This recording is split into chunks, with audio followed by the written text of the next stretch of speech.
चूक जाते हैं, कर्ता हो जाते हैं। इसलिए राम के व्यक्तित्व को हम चरित्र कहते हैं। अभिनेता का कोई चरित्र नहीं होता, अभिनेता की लीला होती, खेल होता है। इसलिए कृष्ण के चरित्र को हम लीला कहते हैं। कृष्ण की है लीला, वो कृष्ण लीला है। राम का है चरित्र, वो है चरित्र। चरित्र बड़ी गंभीर चीज है, उसमें होना पड़ता है, चुनाव करना पड़ता है कि ये करना है और ये नहीं करना है, ये शुभ है और ये अशुभ है। अर्जुन चरित्रवान बनना चाहता था और कृष्ण उसको लीलावान बनाने के लिए उत्सुक है। अर्जुन कहता था मैं ये ना करूं ये बुरा है, और ये करूं जो अच्छा है। कृष्ण कहते हैं जो आ जाता है तू अपने को बीच में खड़ा मत कर, और जो आ जाता है उसे होने दे। ये पूर्ण स्वीकृति है। इस पूरे स्वीकृति में कुछ भी छोड़ना नहीं है। बड़ी कठिन है बात, क्योंकि पूर्ण स्वीकृति का मतलब है ना कुछ अशुभ है ना कुछ शुभ है, ना अच्छा है ना बुरा है, न सुख है न दुख है। पूर्ण स्वीकृत का मतलब है कि हमारी वो जो द्वंदात्मक सोचने की व्यवस्था है, वो जो हम दो में तोड़कर ही सोचते हैं सब चीजों को, वो गई। कृष्ण कहते हैं न कोई जन्म है न कोई मृत्यु है, न कोई जन्मा है न कोई मरेगा, इसलिए तू बेफिक्री से कूद। न कोई मारता है न कोई बचाता है, इसलिए तू बेफिक्री से खेल। कृष्ण ये कह रहे हैं कि वो जो तेरे द्वंद्व में सोचने की आदत है कि ये ठीक है ये मैं करूं और ये ठीक नहीं है ये मैं न करूं, ये तू छोड़। इस पृथ्वी पर जो भी है वो परमात्मा है, इसलिए ठीक और गैर ठीक का फासला नहीं किया जा सकता। बड़ी कठिन है ये बात, नैतिक मन को बड़ी कठिन पड़ेगी। इसलिए कृष्ण नैतिक मन को जितने कठिन पड़े हैं उतना अनैतिक आदमी कठिन नहीं पड़ता। अनैतिक आदमी को नैतिक आदमी निपट जाता है कह के कि बुरा है। कृष्ण को क्या कहे, बुरा कहते भी नहीं बनता, क्योंकि आदमी बुरा दिखाई पड़ता नहीं। अच्छे कहने की हिम्मत जुटाने वाले बहुत कम लोग हैं, क्योंकि अच्छा कहो तो ये आदमी ऐसी बातों में अर्जुन को डाल रहा है जो कि बुरी है। इसलिए गांधी जी ने जब कृष्ण पर बात शुरू की तो उनको बड़ी कठिनाई हो गई, क्योंकि सच तो यह था कि गांधी जी से मेलजोल था अर्जुन का, कृष्ण का कोई भी मेलजोल नहीं हो सकता।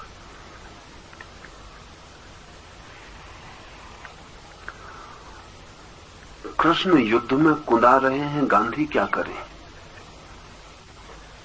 कृष्ण इतने बुरे हों कि साफ साफ तय हो जाए कि बुरे हैं तो गांधी छुटकारा पा सकते, लेकिन वो साफ साफ तय हो नहीं सकता, क्योंकि कृष्ण को बुरा और भला दोनों स्वीकार है। वो भले भी हैं, चरम कोटि के भले हैं और चरम कोटि के बुरे हैं, और एक साथ। तो उनका भलापन तो साफ है, उनका बुरापन भी है। उस बुरेपन को गांधी क्या करे। तो गांधी को सिवाय इसके कोई उपाय नहीं रह जाता कि वो कहें कि ये सारा युद्ध पैरेबल है, कहानी है, मिथ है, पुराण कथा है, युद्ध कभी हुआ नहीं। क्योंकि कृष्ण असली युद्ध में कैसे अर्जुन को उतार सकते। अगर युद्ध असली में हुआ हो तो फिर युद्ध हिंसा हो जाएगी। तो गांधी को एक ही उपाय है कि वो कहें कि ये सारी कथा है और ये जो युद्ध हो रहा है ये असली युद्ध नहीं है। और गांधी पुराने द्वंद्व पर वापस लौट जाते हैं जिसके खिलाफ कृष्ण, वो कहते हैं ये अच्छाई और बुराई का युद्ध है, ये पांडव अच्छे हैं और ये कौरव बुरे हैं, और वो पुराना अच्छे और बुरे का द्वंद्व वापस खड़ा कर लेते हैं कि अच्छी और बुराई का युद्ध हो रहा है। और कृष्ण कह रहे हैं कि अच्छे की तरफ से लड़।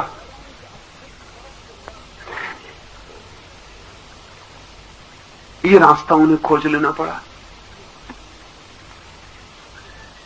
पूरी कथा को झूठ कहना पड़ा, पूरी कथा को काव्य कहना पड़ा। लेकिन गांधी को बहुत वक्त हुआ, कृष्ण और गांधी के बीच 5000 साल का फासला पड़ता है। इसलिए किसी 5000 साल पुरानी कहानी को मिथ कहना, कल्पना कहना कठिन नहीं है।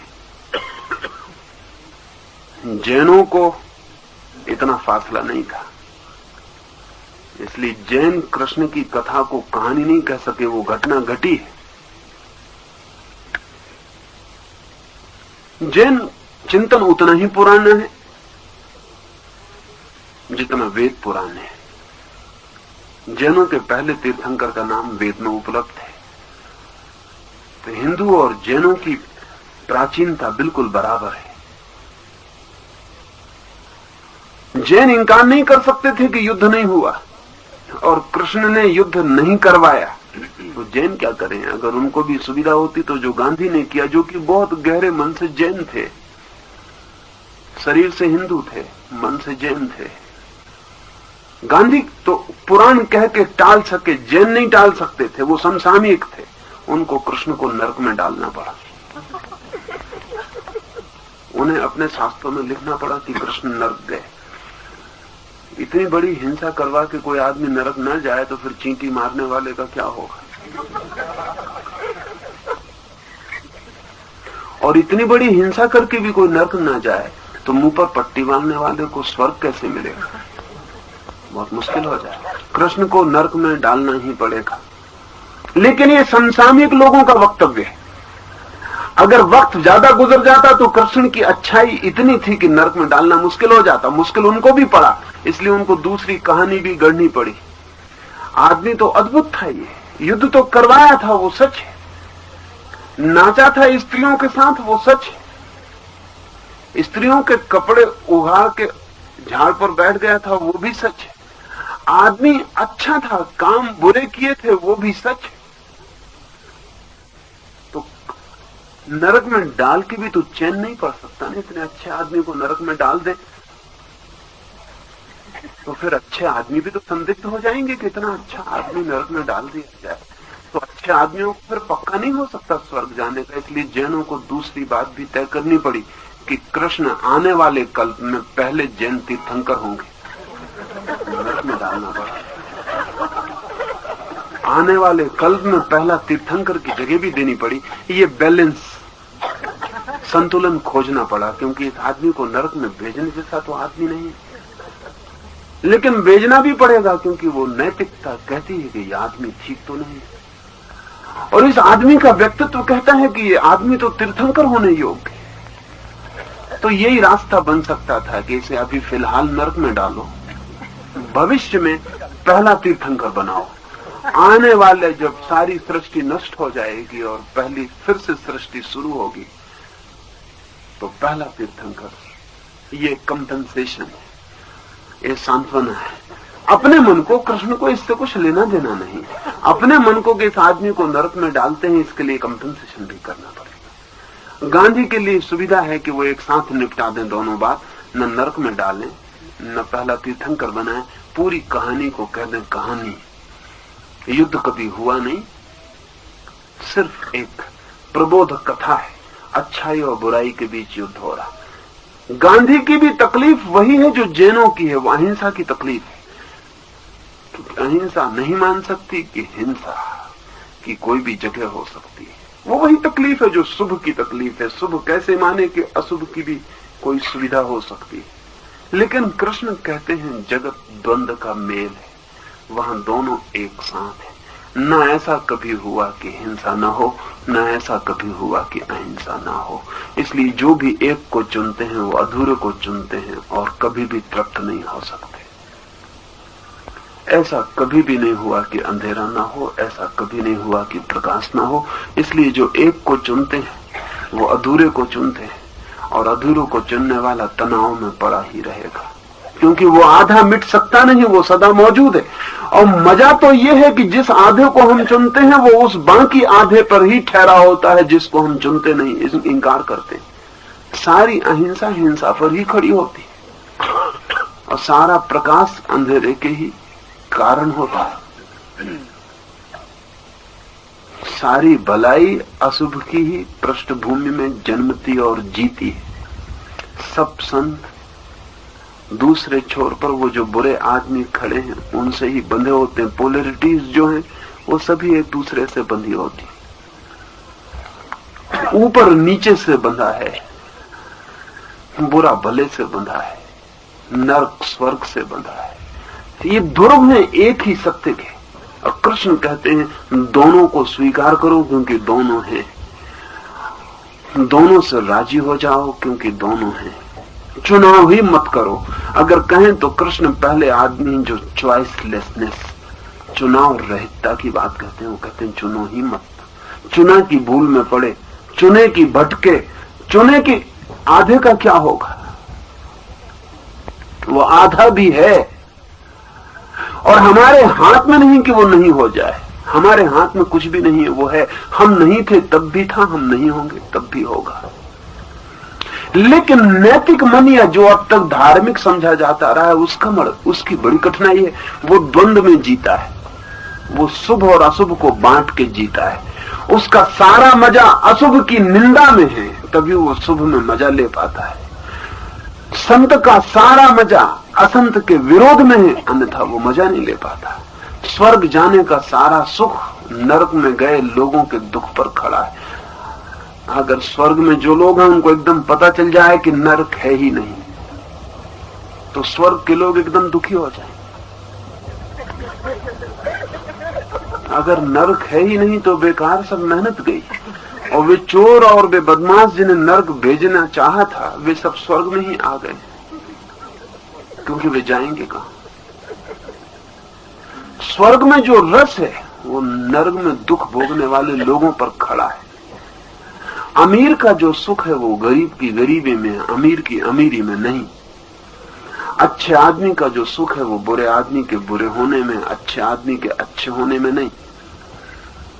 इसलिए जिस दिन सारे लोग अच्छे हो जाएंगे उस दिन साधु का मजा चला जाएगा। साधु बिल्कुल ही अर्थहीन मालूम पड़ेगा। हो सकता है साधु कुछ लोगों को तैयार करे कि तुम असाधु हो जाओ, क्योंकि मेरा क्या होगा, उसका कोई अर्थ नहीं।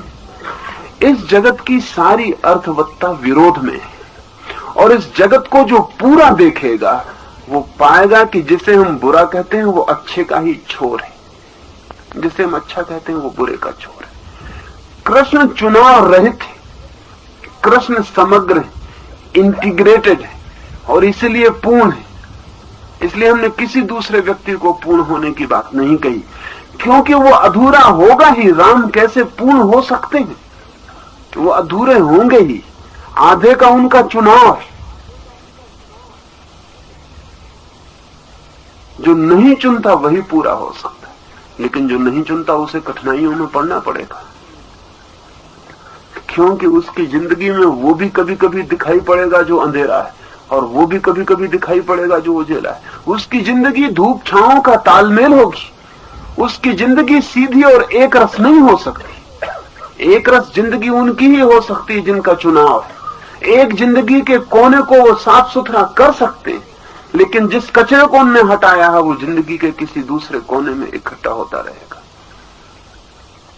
लेकिन जिसने पूरे ही मकान को स्वीकार कर लिया है और कचरे को भी स्वीकार कर लिया है और धूप को भी और अंधेरे को भी, और तब उसका क्या होगा? उस आदमी के बाबत हम अपनी दृष्टि से नजर बना सकते हैं। हमारा चुनाव ही हमारी नजर होगी। हम कह सकते हैं यह आदमी बुरा है, क्योंकि अगर हम बुरा उसमें देखना चाहें तो दिखाई पड़ जाएगा। हम कह सकते हैं यह आदमी भला है, क्योंकि हम भला देखना चाहें तो उसमें दिखाई पड़ जाएगा। उसमें दोनों हैं, दोनों भी हमारी भाषा की वजह से कहना पड़ते हैं। उसमें तो एक ही है, लेकिन उस एक के ही दोनों पहलू हैं। इसलिए बुद्ध और महावीर को मैं मानता हूं कि उनका चुनाव है। वे शुभ है, पूर्ण शुभ है, और इसलिए पूर्ण नहीं हो सकते, क्योंकि पूर्ण में वो अशुभ का क्या होगा। बुद्ध और महावीर और कृष्ण को एक साथ खड़ा करें तो हमें बुद्ध और महावीर ज्यादा जचेंगे, ज्यादा आकर्षक मालूम होंगे, ज्यादा साफ सुथरे और निखरे दिखाई पड़ेंगे। वहां धब्बा ही नहीं है उनकी चादर पर। चादर बिल्कुल साफ सुथरी, एकदम शुभ्र है, उसमें काले की कोई गोट भी नहीं है। महावीर और कृष्ण अगर साथ साथ खड़े हों तो हमें भी महावीर ही जचेंगे। कृष्ण थोड़े संदेह में छोड़ जाएंगे। कृष्ण सदा ही संदेह में छोड़ गए। इस आदमी में दोनों बातें एक साथ। ये महावीर जैसा शुभ्र भी है और अशुभ में किसको रखे महावीर के मुकाबले। ये चंगेज या हिटलर जैसा अशुभ भी होने की हिम्मत रखता है। अगर हम महावीर को युद्ध में तलवार लेके खड़ा कर सकें, जो हम कर ना सकेंगे, तो वैसा है ये आदमी। या अगर हम चंगेज को राजी कर लें कि वो महावीर जैसा हो जाए, सब छोड़ के नग्न खड़ा हो जाए, शांत और निर्मल हो जाए, जो हम कर ना सकेंगे, तो वैसा है ये आदमी। लेकिन इस आदमी के साथ क्या करें, निर्णय क्या करें? कृष्ण के साथ सब निर्णय टूट जाते। कृष्ण के साथ अनिर्णायक रहना पड़ेगा। इसलिए कृष्ण के साथ केवल वे ही खड़े हो सकते हैं जो निर्णय लेते ही नहीं। कृष्ण के साथ निर्णय लेने वाला चित्त बहुत जल्दी भाग जाएगा, क्योंकि जब उसे शुभ दिखाई पड़ेगा, जब पैर पकड़ लेगा, और जब अशुभ दिखाई पड़ेगा तब क्या करेगा? इसलिए कृष्ण के भक्तों ने भी चुनाव किया है। अगर सूर कृष्ण की बहुत चर्चा करते हैं तो बालपन की बहुत चर्चा करते हैं, बात का हिस्सा छोड़ देते हैं। सूर की हिम्मत के बाहर, सूर तो बहुत कमजोर हिम्मत के आदमी, आंखें फोड़ ली हैं एक स्त्री को देखने के डर से। अब जरा सोचने जैसा है कि सूरदास ने कहीं ये आंखें किसी स्त्री के प्रेम में न डाल दें और कहीं ये आंखें किसी वासना में न ले जाएं, आंखें फोड़ ली हैं। ये आदमी कृष्ण को पूरा स्वीकार कर सकेगा? बड़ा प्रेम है सूर का कृष्ण से, शायद कम ही लोगों का ऐसा प्रेम रहा है। तो फिर क्या करे? ये कृष्ण को इसे दो हिस्सों में बांटना पड़ेगा। बालपन के कृष्ण को ये पकड़ लेगा, युवा कृष्ण को छोड़ देगा, क्योंकि युवा कृष्ण समझ के बाहर है। क्योंकि युवा कृष्ण समझ में आ सकता था अगर आंखें फोड़ लेता, सूरदास से संगत बैठ जाती, लेकिन युवा कृष्ण की आंखें, ऐसी आंखें ही कम लोगों के पास रही होंगी। इतनी स्त्रियां आकर्षित हो जाएं, ऐसी आंखें पाना बहुत मुश्किल है। बड़ा सवाल ये नहीं है कि इतनी स्त्रियां कैसे आकर्षित हुई, बड़ा सवाल यह है कि एक ये आदमी की आंखों पर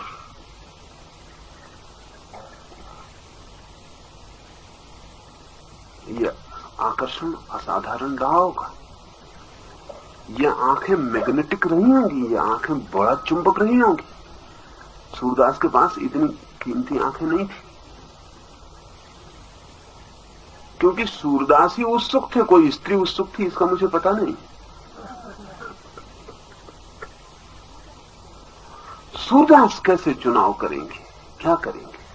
तो बच्चे को पकड़ लेंगे, स्वीकार कर लेंगे कि बाल कृष्ण। इसलिए कृष्णों पर रचे गए शास्त्र भी चुनाव के शास्त्र। सूरदास किसी और कृष्ण को पकड़ दे, केशवदास किसी और कृष्ण को पकड़ दे। केशव बाल कृष्ण में बिल्कुल उत्सुक नहीं है। केशव का मन राग और रंग का मन है, केशव का मन युवा का मन है। वो आंख फोड़ने वाला मन नहीं है, रात भी आंख बंद न करनी पड़े ऐसा मन है। केशव क्या करेंगे?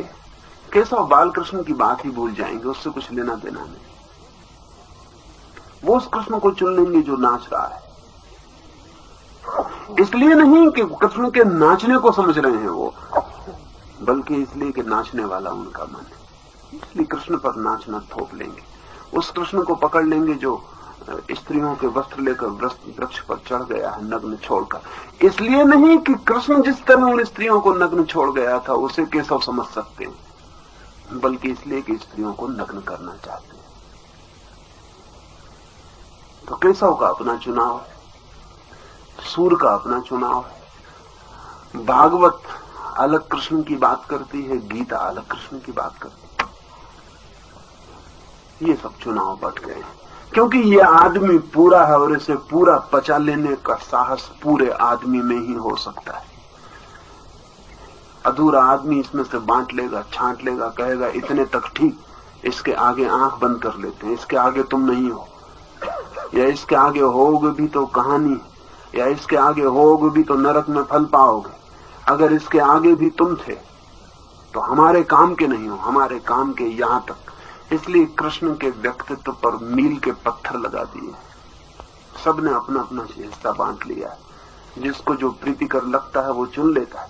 लेकिन कृष्ण एक सागर की तरह है, जिसमें हम अपने घाट भला बना लें, वो घाट पूरे सागर पर नहीं बनता। वो हमारे घाट की ही जमीन पर बनता है, हम पर ही बनता है। वो सागर का बंधन नहीं है, वो हमारी समझ की सूचना है। इसलिए मैं तो पूरे कृष्ण की बात करूंगा।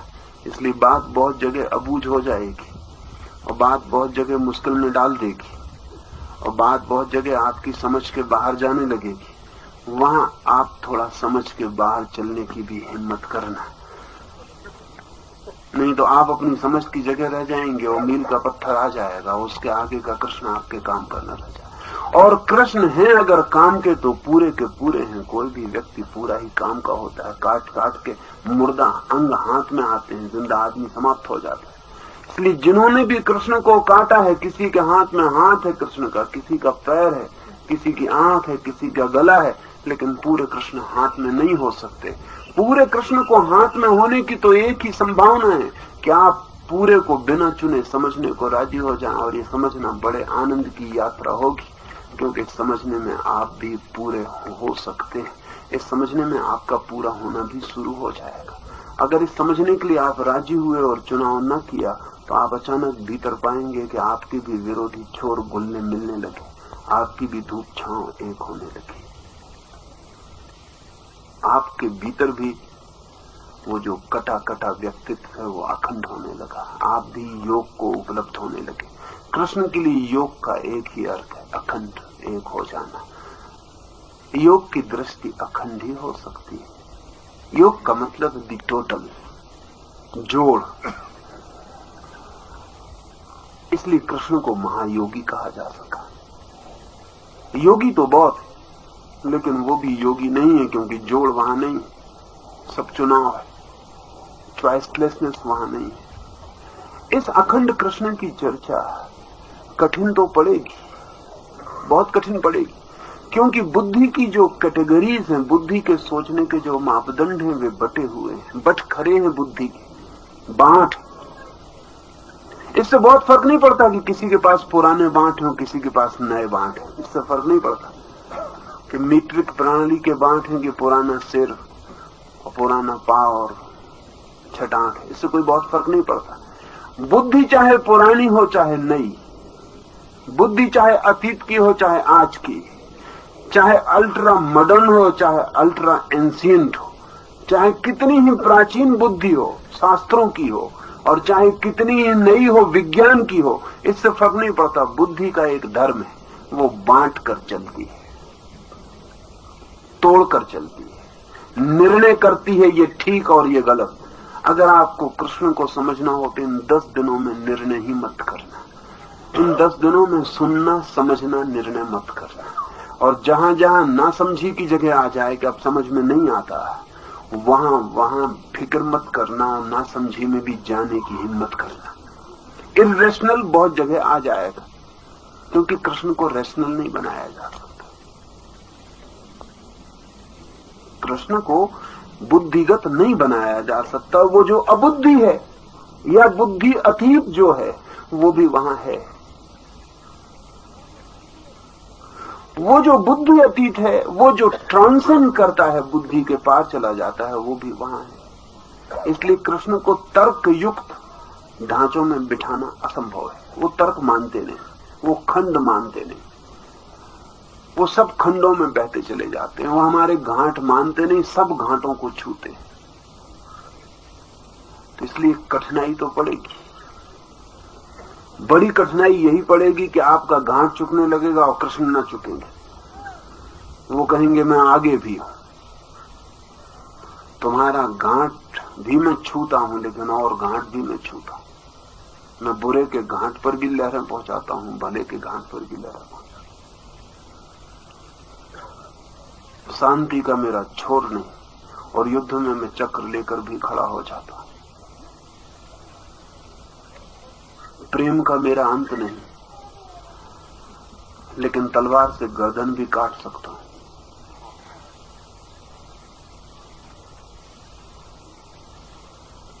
सन्यासी में पूरा हूं, लेकिन गृहस्थी होने में मुझे कोई पीड़ा नहीं।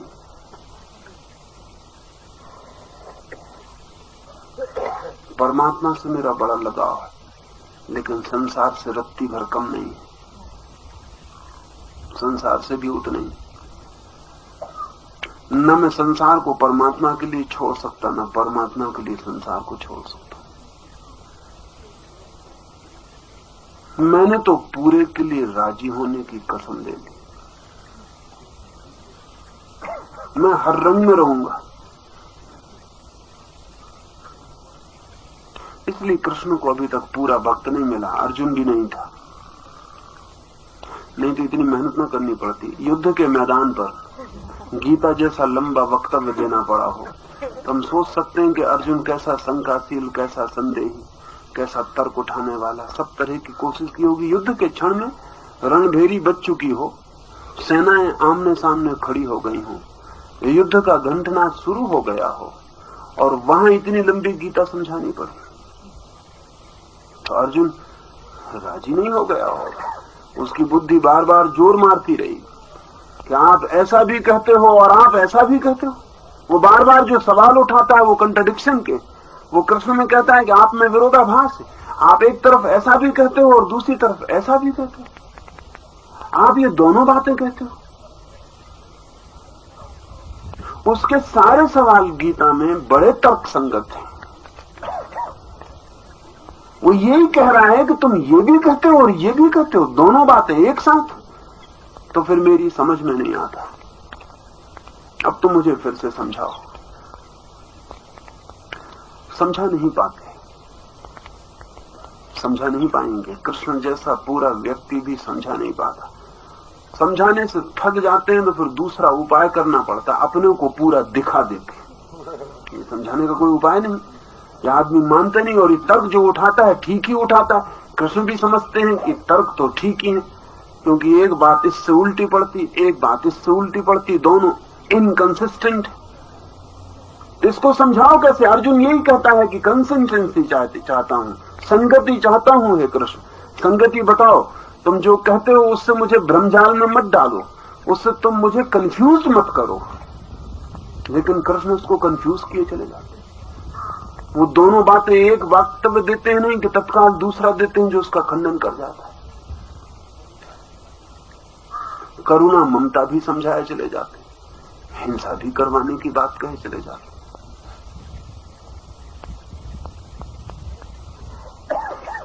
ऐसा जो आदमी है उसके पास फिर एक ही उपाय रह गया। थक गया, तब थक गए बुरी तरह। वो कृष्ण मानता नहीं, अर्जुन मानता नहीं, और युद्ध की घड़ी बढ़ी जाती, और युद्ध पर सब सारथी और सब योद्धा सब तैयार हैं, लगामें खिंच गई हैं, और ये आदमी मानता नहीं। और इसी आदमी पर सब निर्भर है। ये भाग जाए तो सब गड़बड़ हो जाए। ये सारा खेल, ये सारा नाटक, ये बड़ा इतना इंसान, ये सब व्यर्थ हो जाए। वो उसको समझाए जाते हैं, आखिर थक जाते हैं, फिर वो उसको अपना पूरा रूप ही दिखा देते हैं। पूरे रूप को देख के वो घबरा जाता है। कोई भी घबरा जाएगा। पूरे रूप का मतलब ही ये है, पूरे रूप का मतलब ही ये है कि वो सारे विरोधाभासों के साथ इकट्ठे मौजूद हो जाते हैं। उनके भीतर सब दिखाई देने लगता है, जन्म भी और मरण भी एक साथ। हमें सुविधा पड़ती है, 70 साल पहले जन्म होता है, 70 साल बाद मरना होता है। दोनों में इतना फासला होता है कि हम व्यवस्था बिठा लेते हैं कि जन्म अलग चीज, मृत्यु अलग चीज। एक साथ जन्म और मृत्यु दिखने लगते हैं उनके भीतर। एक साथ जगत बनता और विसर्जित होता दिखाई पड़ने लगता। एक साथ बीज और वृक्ष दिखाई पड़ने लगता। एक साथ प्रलय आती है और सृजन होने लगता। वो घबरा जाता है, वो कहता है कि बंद करो अपना ये रूप, मैं मर जाऊंगा, मैं इसे और नहीं देख सकता, इसे बंद करो। लेकिन इसके बाद वो सवाल नहीं उठाता। इसके बाद एक बात उसे दिखाई पड़ जाती है कि जिन्हें हम असंगतियां कहते हैं, विरोध कहते हैं, वे एक ही सत्य के हिस्से हैं। इसके बाद वो सवाल नहीं उठाता, वो युद्ध में चला जाता है। इसका ये मतलब मत समझ लेना कि वो राजी होके गया है। राजी होकर नहीं जा पा रहा। दिखाई तो पड़ गया उसे, लेकिन उसकी बुद्धि सवाल उठाती है। बुद्धि का काम ही सवाल उठाना है। तो जितने सवाल आपको मुझसे उठाने हो उठाना, लेकिन कृष्ण को समझने में सवाल मत उठाना। सवाल आप उठाना, आपकी सारी बुद्धि मुझ पर लगाना, लेकिन कृष्ण बहुत जगह बुद्धि को छोड़कर निर्बुद्धि में प्रवेश करने लगेंगे। वहां बहुत धैर्य की, बहुत साहस की, उससे बड़ा कोई साहस नहीं। वहां जरूरत पड़ेगी, वहां चलने को राजी होना। आपका प्रकाशित क्षेत्र खो जाएगा, अंधेरा शुरू होगा। आपके द्वार दरवाजे वहां दिखाई नहीं पड़ेंगे, वहां साफ सुथरे रास्ते नहीं होंगे, वहां सब मिस्टीरियस और रहस्य